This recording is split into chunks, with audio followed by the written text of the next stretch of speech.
German Polish border treaty 1990 November 14 ஜெர்மனியின் ஒன்றிணைவிற்கு பிறகு ஜெர்மனியும் போலந்தும் தங்களுக்கிடையேயான எல்லையை அதிகாரப்பூர்வமாக உறுதிப்படுத்தும் ஜெர்மன் போலிஷ் பார்டர் ட்ரீட்டியில் கையெழுத்திட்டன. இரண்டாம் உலகப் போரில் ஜெர்மனி முழுமையாக தோல்வியடைந்ததன் விளைவாக அந்நாட்டின் நிலப்பகுதிகள் பிரிக்கப்பட்டன. கிழக்கில் இருந்த சிலேசியா, பொமெரானியா, கிழக்கு பிரஷியாவின் ஒரு பகுதி ஆகியவை போலந்துக்கு வழங்கப்பட்டன. இதற்கான புதிய எல்லை ஓடெர் மற்றும் நைசே ஆறுகளை கொண்டு வரையறுக்கப்பட்டது. ஓடெர் ஆறு வடக்கு திசையில் பாய்கிறது. அதனுடன் சேரும் நைசே ஆறு தெற்கிலிருந்து பாய்கிறது. இந்த இரண்டு ஆறுகளுக்கிடையே உள்ள கோடுதான் எல்லையாக நிர்ணயிக்கப்பட்டது. இதனால் அது ஓடெர் நைசே லைன் என அழைக்கப்பட்டது.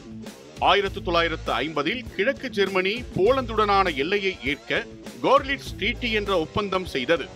ஆனால் மேற்கு ஜெர்மனி அந்த எல்லையை முழுமையாக அங்கீகரிக்கவில்லை.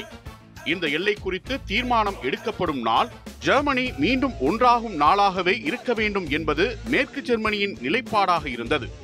1989 பெர்லின் சுவர் இடிந்தது.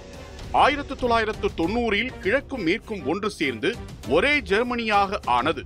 Britain, France, America, Soviet union போன்ற வல்லரசுகள் புதிய ஜெர்மனி தனது எல்லைகளை உறுதிப்படுத்த வேண்டும் என வலியுறுத்தின.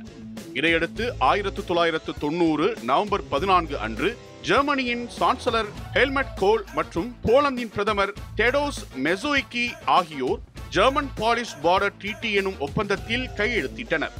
இதன்படி ஓடெர் நைசி லைன் எல்லை நிலையானது என்று ஜெர்மனி அங்கீகரித்தது. போர் முடிந்த பின் இழந்த நிலங்களை ஜெர்மனி மீண்டும் கோர முடியாது என்பது உறுதி செய்யப்பட்டது. இரு நாடுகளும் சமாதானம், நட்பு, ஒத்துழைப்பு ஆகியவற்றை பின்பற்ற ஒப்புக்கொண்டன.